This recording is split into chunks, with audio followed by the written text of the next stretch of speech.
Hello, good morning and good afternoon, depending on where you are. I'm Prashant Dimel and I'm the Chief Marketing and Corporate Affairs Officer of 99X. And just in case you're wondering, Kari looks different, that's because she's not here. She has a family incident to attend, so she's not here. But I'll be happy to welcome you and moderate this session.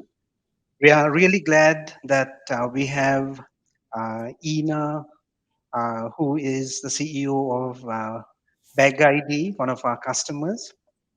And we have Suren, who is our Chief Product Officer. And we are great to, we are really delighted to have you with us and really to see the wealth of experiences and learning that you have as well. So let me just share my screen. Give me a moment.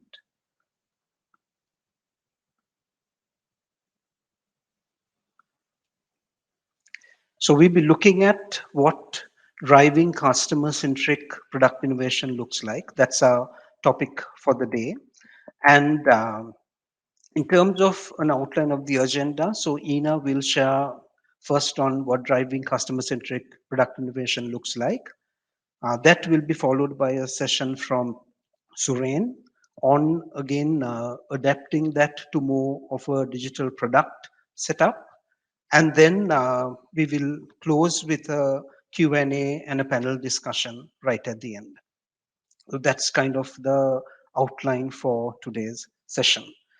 As you know, this WPC or the Winning Product Catalyst community is something which we are targeting, and we are reaching out to product owners, product managers, those who are in some way, shape, or form involved in either creating or maintaining digital products. So that's what this the theme of our webinars is all about. So with that, let me welcome Ina to take on her keynote, and let me share that as well. So just to give a brief, Ina has been with Bag ID for many years, and her profile is quite interesting. Her roots go back into the hospitality industry. I did have a sneak peek at your LinkedIn, and I'm sure with those years of experiences, you have lots of interactions with customers and really seeing how to learn and relate from those experiences as well. So great to have you, Ina. Let me just share my screen and then you can begin. Thank you for that. Yes, I do have quite a colorful background. My formal background is actually in finance and strategy. So it's not in hospitality, but what I've learned over, almost 40 years of experience, it's that it's all about customers. It's all about creating value for somebody else. And I've been in sales, and I have been a fisherwoman, and I've sold soccer stadiums in England, and I've run hotels. And, we all say that, no, our industry is so special. But to be honest, no industry is particularly special. It's all about people, and it's all about customers. And me, I'm a true believer in people. I believe we all have the power to change the world. I'm an optimist when it comes to the future. And I certainly believe in change for the better. So when you asked me to talk about customer-centric innovation, which, it's all about change and the future, I was really, really happy. Currently, you can take the next one. Currently, I'm running, I'm the CEO of Bag ID. Our vision is to contribute to effortless, sustainable air travel with luggage. We have introduced electronic or digital bag tag, an EBT, that allows you to check in your luggage off airport and go straight to bag drop when you get there. So you will have a constant digital bag tag attached to your suitcase, and then you will transfer the bag tag to the e-ink screen when you travel with luggage. Now we have a partnership with Apple and a partnership with Samsung, so you can track your bags and use their Find universes. It's Apple Find My or Smart Things Find. So Bagadi is an infrastructural company because we are challenging existing infrastructure. Um, we are concerned about sustainability, so we reduce. You no longer need to print silicone covered paper tags. We deliver consistent legibility, so that will reduce the number of luggage going astray. And you and I don't need to buy stuff we already have because we don't have our luggage with us. And then, of course, we make sure that the passenger is in control throughout the journey. So we make bags smarter, passengers happier, airlines more profitable, and air travel more sustainable. So that's a little bit about Bag ID. Next, please. Now, I used to be a university lecturer for a while, and one of my subjects was economic philosophy. And when we talk about innovation, we can't get past this guy, Joseph Alois Schumpeter. He is said to be the father of innovation as an academic field, and it is a huge academic field.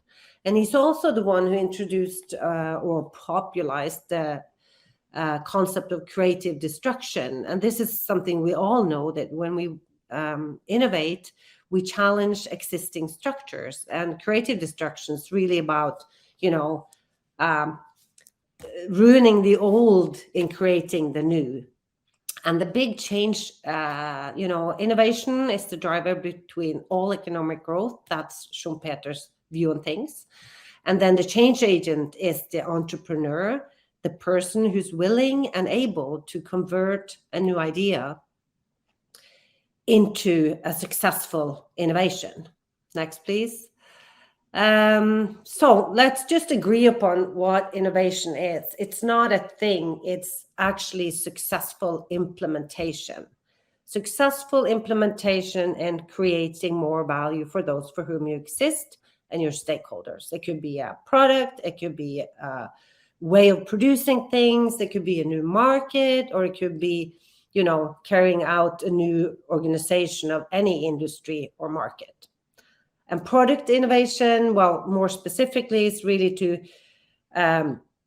change, do changes that improves customer satisfaction. That being, design, the materials you use, the look, the capacity, whatever. Just so we agree upon what we're talking about. And then the next one is, why on earth do we need to innovate, and what drives innovation? And my view or take on the world is that part of the world we see from the inside out, which is what goes on in our company, what we need, and what we need to do something about. That could be anything, changing the way we organize our work. It could be that we get new knowledge that we would like to apply. It could be that we're truly engaged in some things and we want to apply that engagement.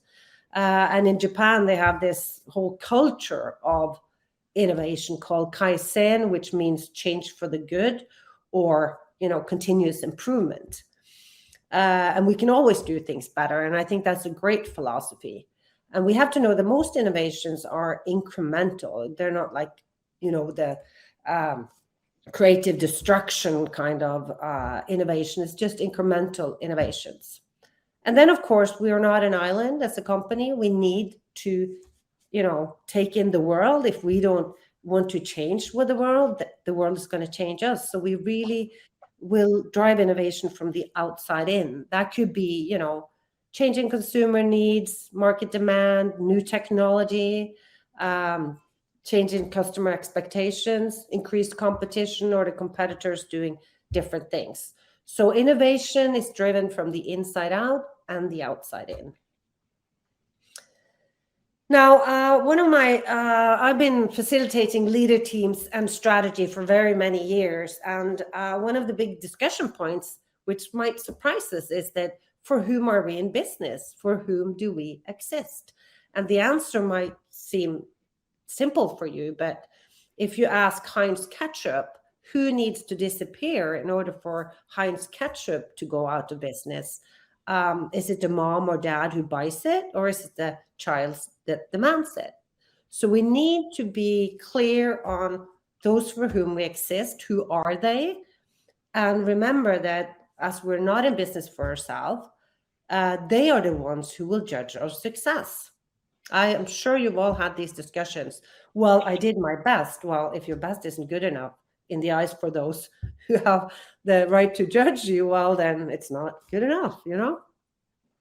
And then, of course, when we have an idea or an invention or or we innovate, we're the parents of this innovation. So when you have a child and you nurture it over time, you love it.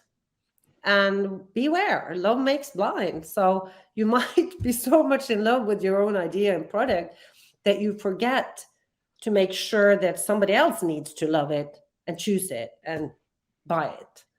Um, and also, I'm married to a man who has the right perspective. I'm really lucky, the one person on the planet who has the right perspective.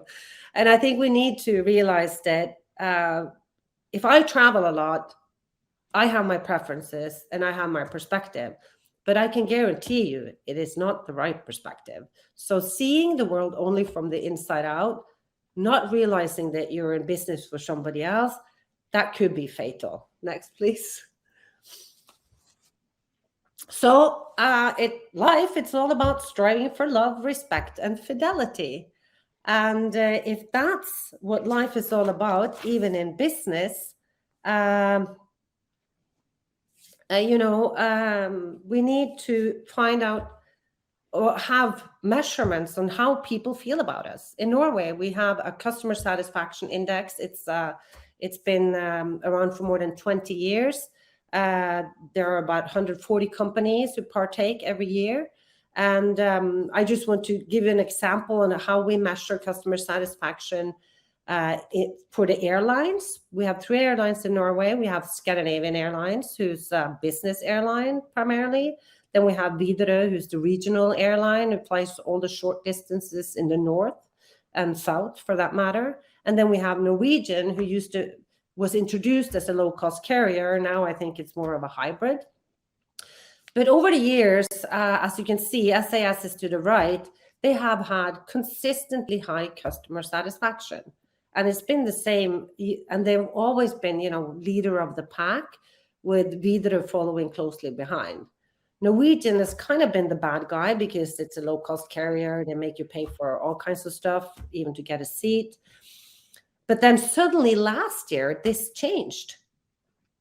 SAS had strikes. There was a lot of negative publicity. People's flights were canceled. People were stuck on holiday or didn't get to go on holiday.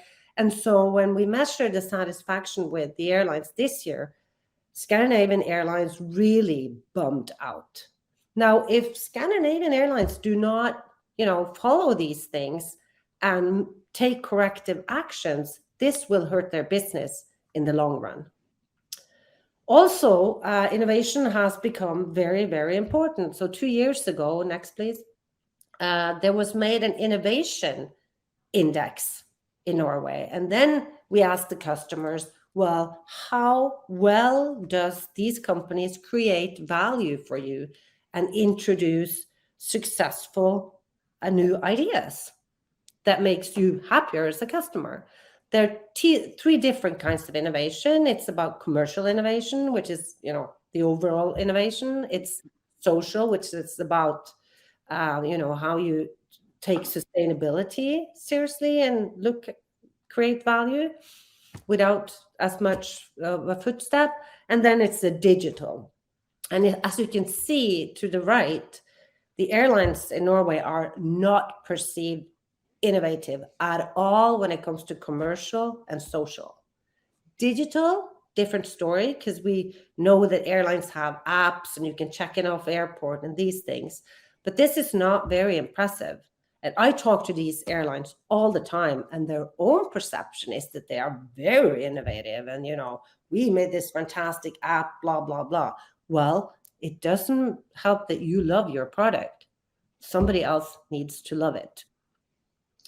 Next, please. So I used to be the head of brand and marketing in Avinor, and I am a firm believer in documented insight. Insight is the mother of all innovation. So if you're starting a project, do your homework. You need to know your customers, and you need to be aware that it's quite easy to stumble in one's own aspiration and preferences. I'll tell you a long story, try to make it short. Okay, so I was the head of marketing and brand.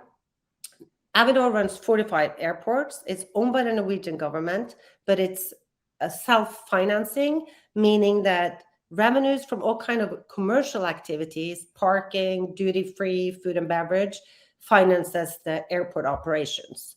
So if you don't ensure that the offerings that are at all the airports are at the right time, in the right format, with the correct service level, and at the right place, that might, crush the business.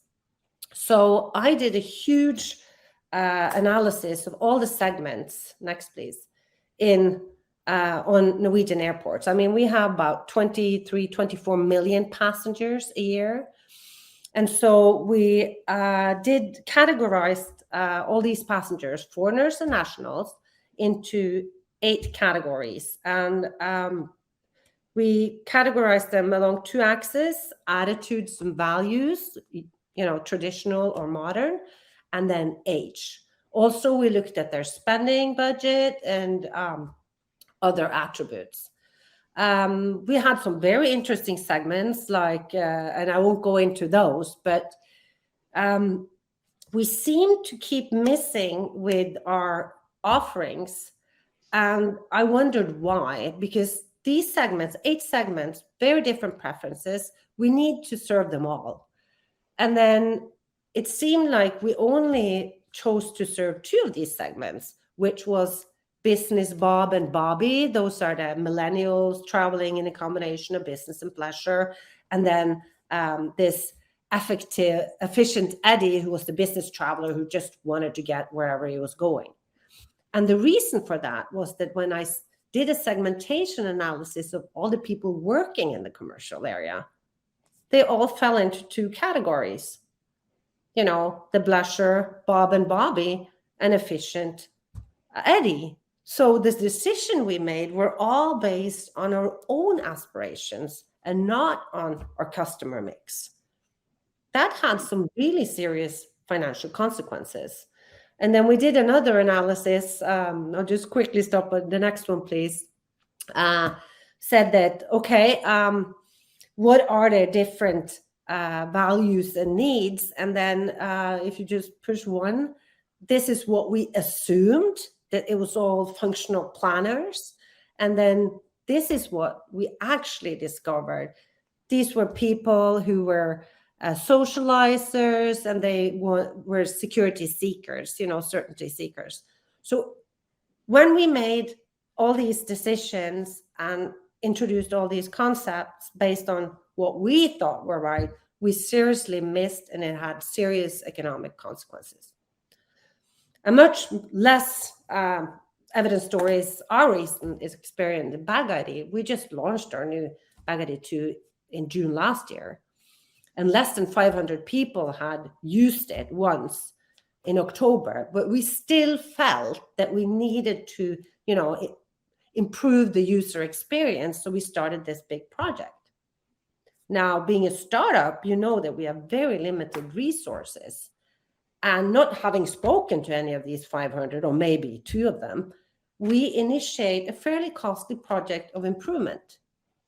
I'm sure we're going to implement it at one time, but we really have to ask ourselves, was this the right priority at that point of time? And did we have the insight to back it? I believe not. Next, please. Okay. And then, having all these indexes, they are huge and long-term gauges of how those for whom we exist feel about us.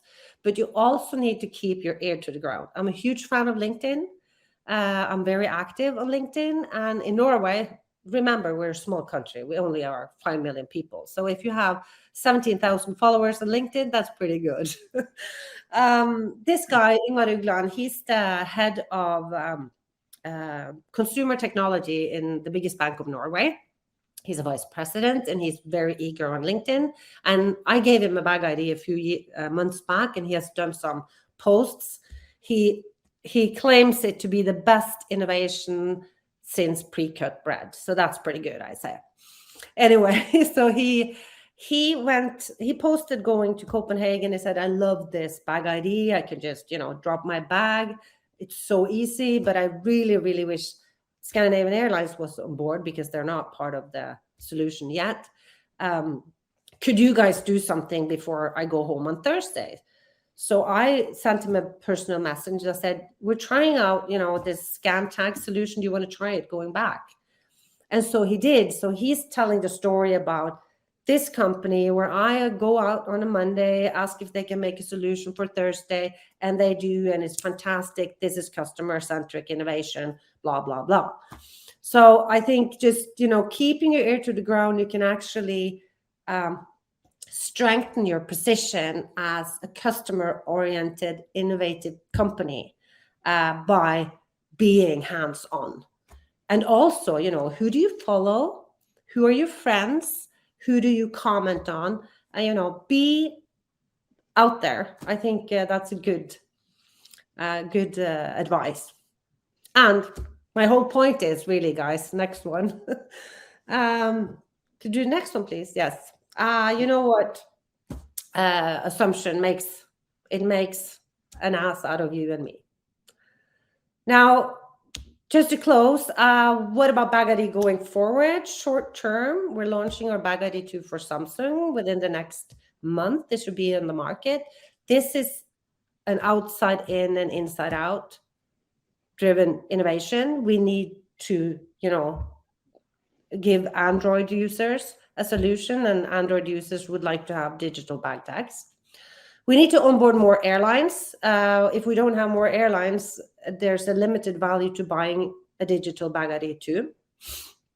We need to befriend and enter into partnership to two of the biggest actors in aviation, SITA, much on the hardware side, Amadeus on the software side.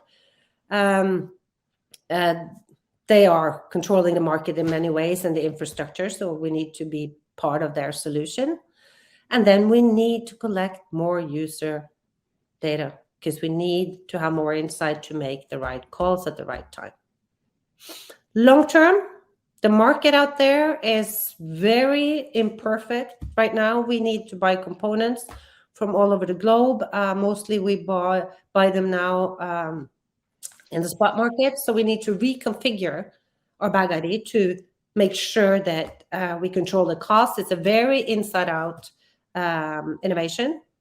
And then from the outside in, we need to make sure that the airlines and the handling agents know where your bag is. It doesn't help that you know where it is if they don't know where it is, because they're the ones who have to send it to you. And that's a pure outside in innovation, really, that we will do together with the airlines. Well, that was it for me. Guys, the sky is not the limit, so thank you.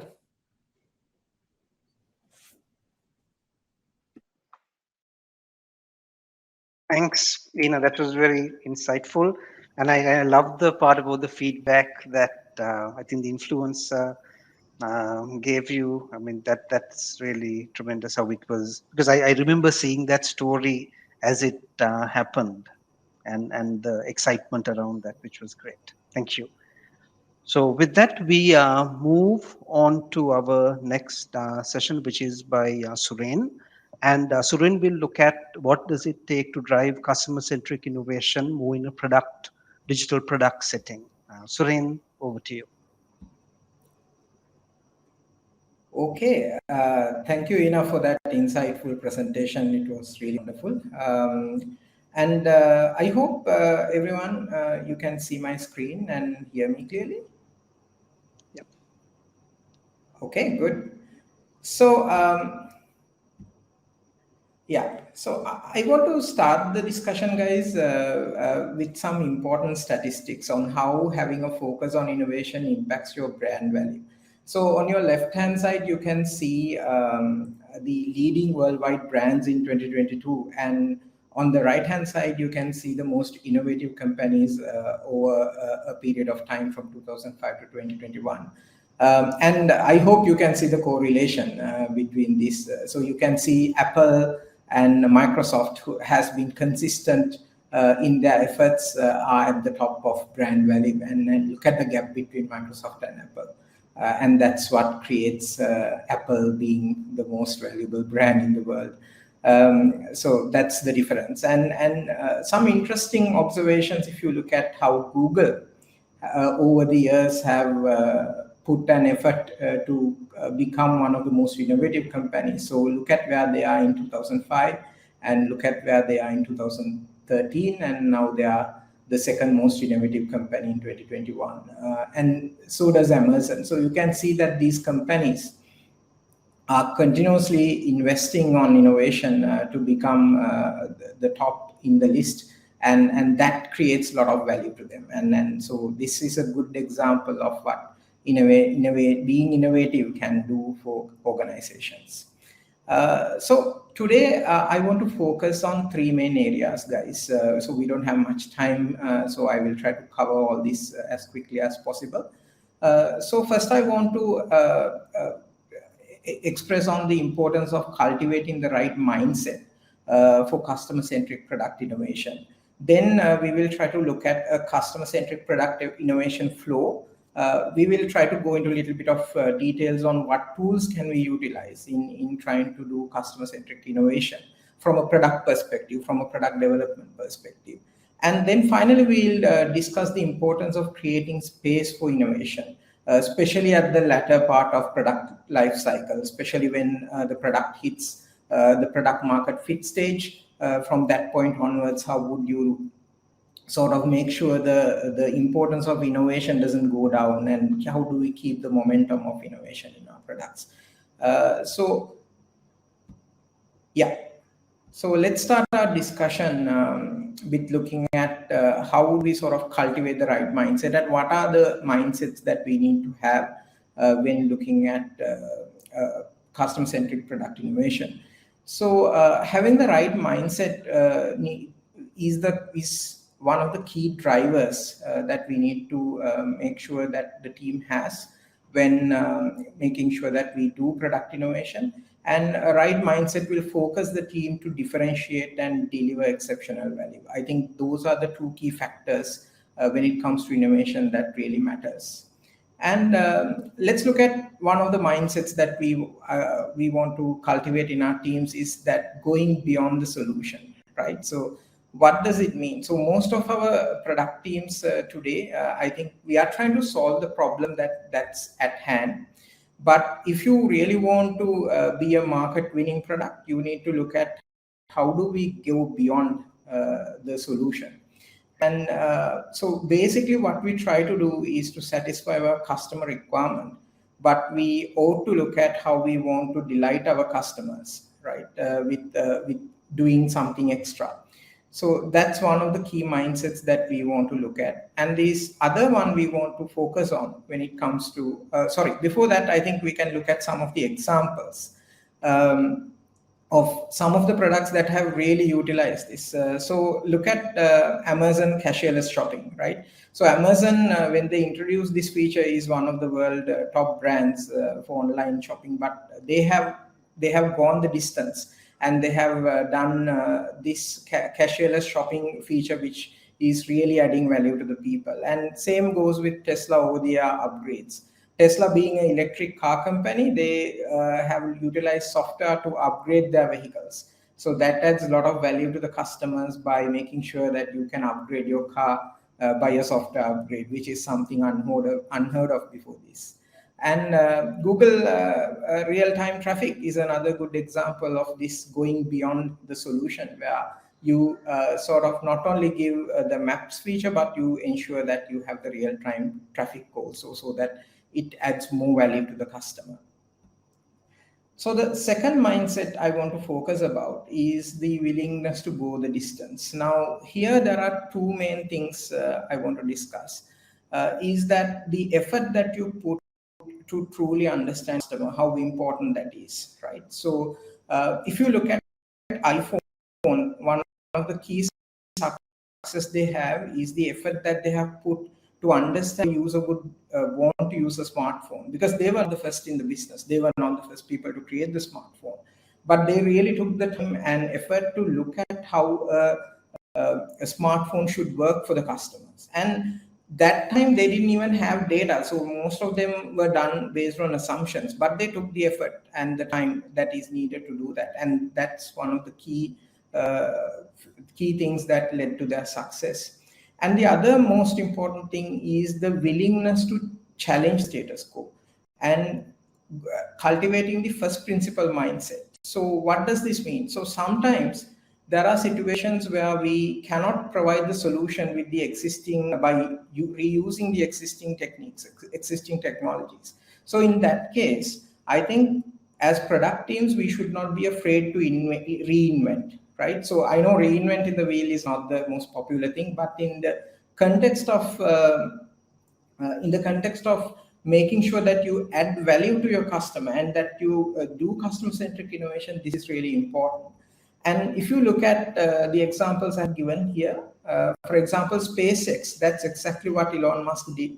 So he utilized this first principle thinking when he sort of created the reusable space vehicle, or the rocket that sort of lands itself. So at that time, when he wanted to go into space, or enter into the space market, the available rockets were really expensive. So he clearly said that it's not going to work. So he's going to go to the following the first principle methodology. He's going to recreate a rocket. So that was one of the key success for SpaceX. And something close to the home, I think our 998 research team did something similar to one of our customers, where they actually developed an ML model that helped our customers to use the images discarded by ANPR cameras. So for people who doesn't know what ANPR cameras is, that they are automatic number plate recognition cameras. So they do the recognition part by using the camera,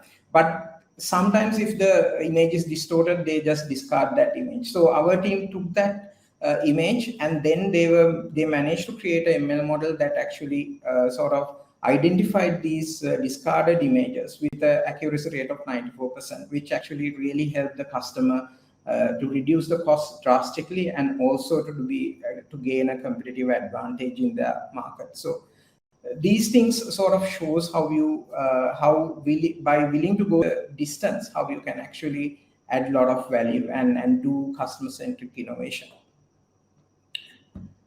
So next, let's look at our methodology, or the customer-centric product innovation flow.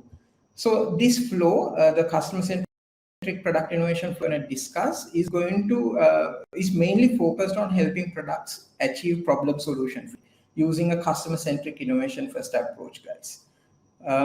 So looking at the product innovation flow, we start by conducting a research. So everything starts by, as Ina also mentioned, staying to the ground and sort of making sure. So that is where everything sort of has to. And so doing research and gaining customer insight is really important. So some of the tools you can utilize at this stage as a product development company is you can use user interview surveys and market data analysis techniques. Those are really effective in figuring out what are the what customers are thinking and what insights that they can provide. And also next step would be to recognize the pain points and gaps in customer expectations. So recognizing pain points is a real good opportunity for a product team to innovate, because those things are really, once you identify a pain point, you can be really creative in coming up with a real innovative solution to help the customer. So some of the tools we can use at this stage is user personas, user journey mapping, empathy mapping are really good tools which will help you to get real good understanding of the customer expectation and to recognize the pain points as well. So the next, we move to the ideate and brainstorming steps. So it's very important that at this stage you come up with multiple solutions. So this is where I think some of the product development teams sort of come up with only one solution. But it's very important that you brainstorm and think about different solutions. How can you sort of solve the same problem with different mechanisms? So in order to sort of facilitate that process, you can use, of course, brainstorming is a very common thing, but then there are other tools you can use. For example, this crazy eights is another technique you can use, where you usually it's 8 minutes, and then during that time you come up with the most number of possible ideas that you can solve this problem with. So it's some people come up with crazy ideas, that's why it's called crazy eight. It's not the quality, it's the number of ideas that you can come up with what matters, because some crazy ideas can be real good ideas. The other technique you can use is Scamper. So Scamper is an acronym for substitute, combine, adapt, modify, put to another use, and eliminate and reverse. So what you do is you take existing idea, then you apply Scamper. You try to substitute that idea with another thing. You try to combine multiple ideas. You try to adapt that idea to a different thing. So following Scamper, you can get an existing idea and try to come up with other innovative ideas using that idea as a base, using the Scamper method. So following these tools, you can come up with different solutions. And then in the next step, in the prototype and testing phase, what you normally do is that you try to build solutions, and then you try to test those solutions with different user subsets. That is very important. And we need to have the right tools to do this. For example, you need to have the right infrastructure to deploy these multiple solutions to the designated user subset. And you need to use testing tools such as A/B testing tools. So there are platforms where that enables you to do A/B testing, to test different solutions simultaneously with different user subsets. And of course, these solutions doesn't have to be very complex. Like even a clickable wireframe, as you have the right target user group, and then you can get the insights that you require. And then you move to the data gathering and feedback and analysis stage. So here you utilize tools that will help you to get as much data as possible from those user subsets who are actually using your solutions, to figure out which solution sort of users love and which solution has the most traction. So for those activities, you can use different testing platforms sort of provides data. There are mechanisms that you can automatically get data from these testing platforms. For example, the A/B testing platforms you use, you can get data. And of course, the well-known analytical platforms like Google Analytics can provide you a lot of insights as well.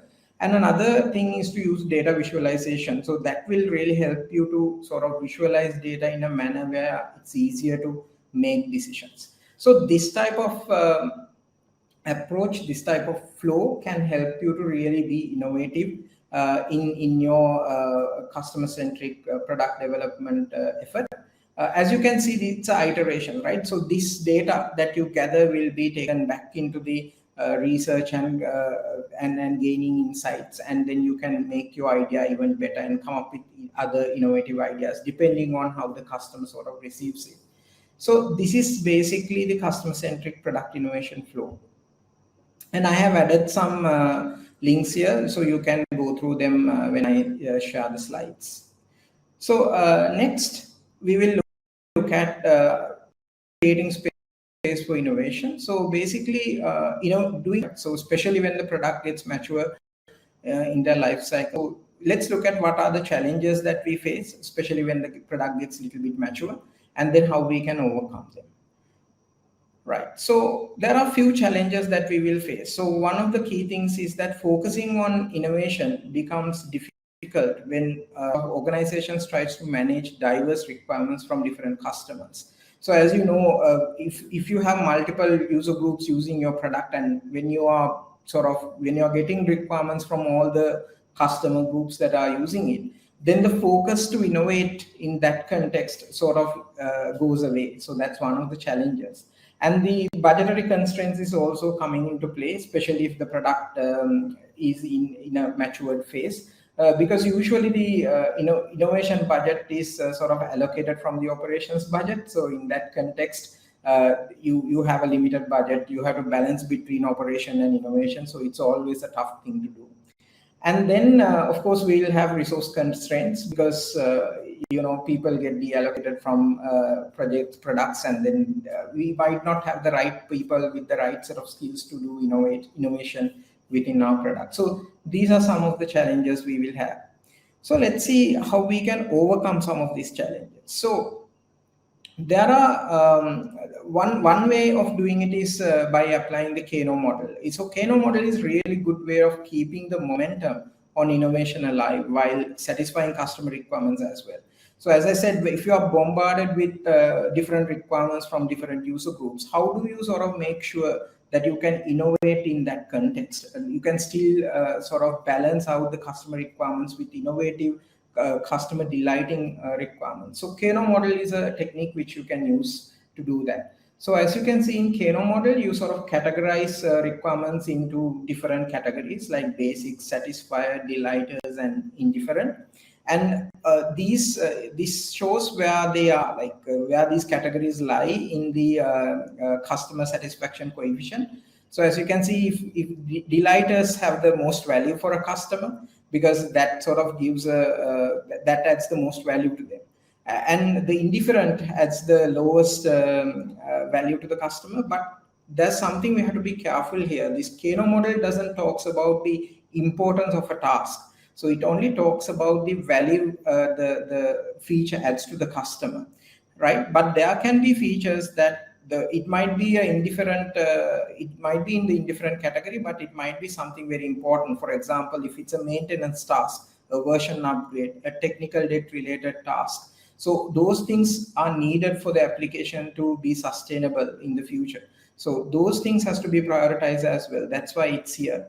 So basically, when you are working in your iterations, in your development iterations, or in your sprints, it's very important to balance these things out, to make sure that you have certain delighters, you have certain basic features, you have certain amount of satisfiers, and of course you can't forget the indifferent ones, because those are important also in considering the project sustainability.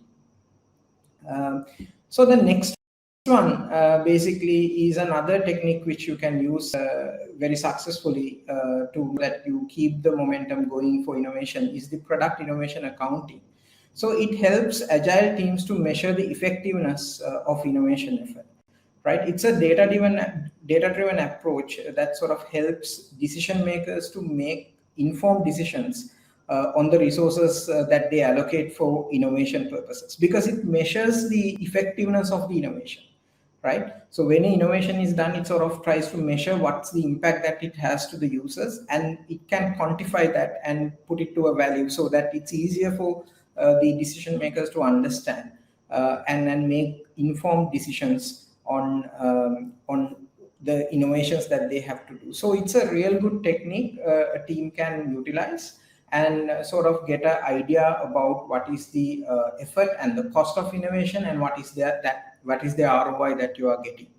So by utilizing these techniques, guys, I hope that we can overcome some of the challenges that we discussed, and that's basically what I have to discuss today. So I hope it's clear, and I'm looking forward to the Q&A session, so that if you have any questions, we can answer them. Yes, that's it from me, Krishan. Great. Thank you, Soren. So I think you covered a lot of ground, and a ton of tools to make sure that we can stay focused, and there's a method to the madness, as they say. Thank you for that. So we'll move with that through the panel and the questions. And again, if you do have any questions, feel free to post it on the chat. But just to get us started, I think Ina, in your presentation, also you kind of with your example, you identify different customers and also different stakeholders, right? So the airlines, the customer who's the traveler itself. But how do you balance all of these different expectations? Because each of them, in a way, is a customer as well. What has worked for you to do that? Well, we need to have a hierarchy. There are probably several groups that may have to disappear for us to go out of business. But definitely, if you don't have an end user who values your product or service, there's not much business to do. I mean, we could implement electronic bag tags with all the airlines, but if the passenger traveling with luggage doesn't see any value in changing from the paper tag to a digital tag, then there wouldn't be any business to be had. So I think you need to have a hierarchy on who trumps who. But then that's the challenges of being in business. You have different stakeholders with different needs and expectations. And, our job is to balance it. And particularly the CEO needs to, keep an ear to all stakeholders and find a balance. And sometimes you have to suboptimize because you have to satisfy different customers and stakeholders. Yeah, thank you. That definitely makes sense. Suren, do you have anything to comment or add? No, I think Ina gave a good answer, Krishan. Okay. Then something again that was quite interesting was the pace of innovation. And again, you're constrained with the resources that you have as well. But sometimes what you kind of put out there and how long you take to do it, I think both of those factors matter. And even in your case, the example with SAS and how you responded, that came out quite strongly. Uh, are there any other examples, either Ina or Suren, you want to share? Maybe Ina, you can go first on how that has worked for you. Well, I think when you have creative, innovation-oriented colleagues, there's no lack of ideas or direction or where you want to go. And again, it's always about prioritizing. And I think we need to be, of course, time to market. You can't take forever. If you're introducing an innovation that creates value for those for whom you exist, you might be an early mover, but there will be people following you. So the time to market, keeping your ear to the market, taking feedback and doing corrective actions, adjusting your product. I think that's essential for being a successful business. Yeah.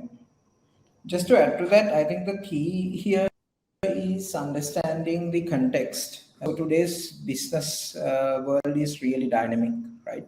So business value is a hypothesis.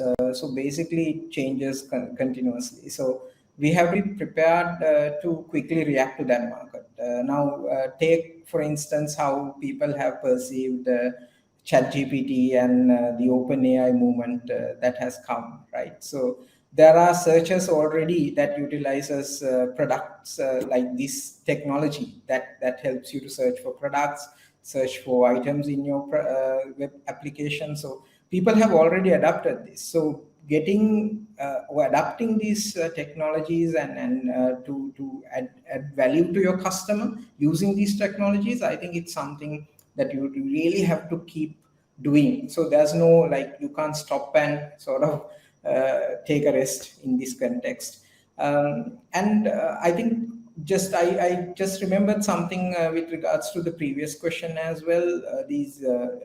How do we handle user groups? That was the question, if I'm not mistaken, Krishan, right? Yeah. That you.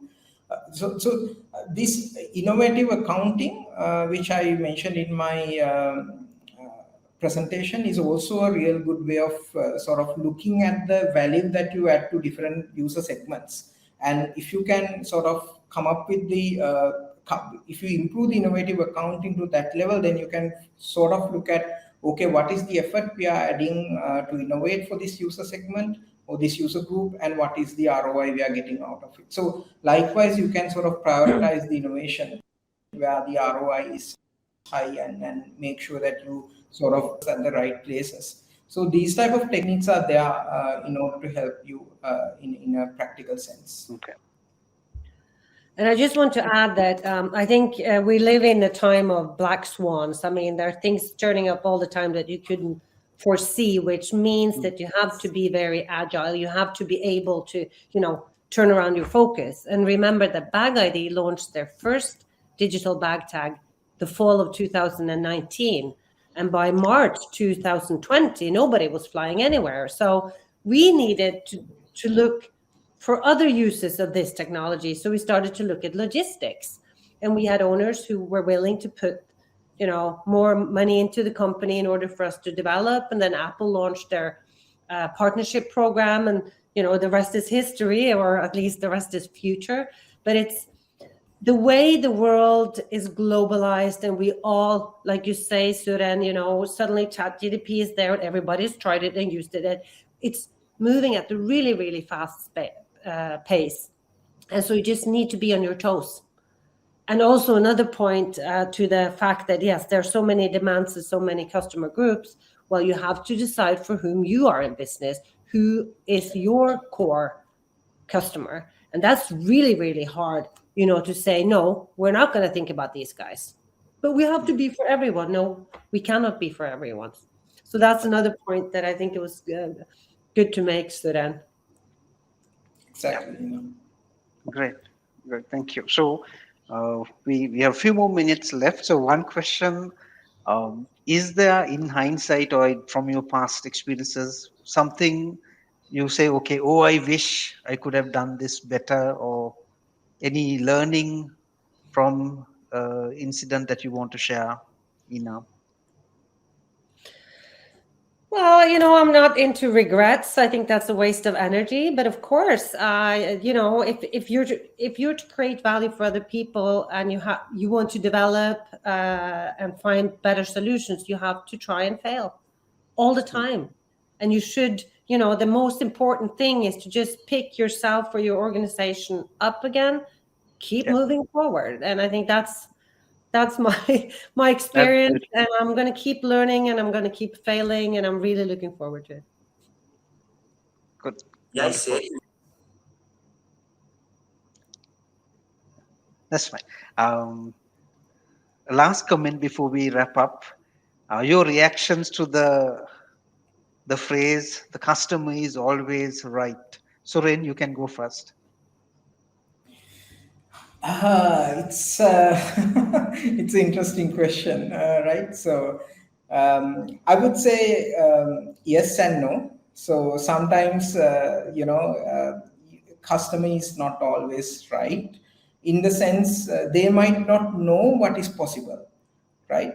So basically, I think it's when it comes to innovation, I'm trying to answer the question from the innovation perspective, right? So as a product organization, you have to always look at what is possible and then give the maximum value to the customer, even though the customer doesn't know. A good example is how sort of Apple came up with iPhone, right?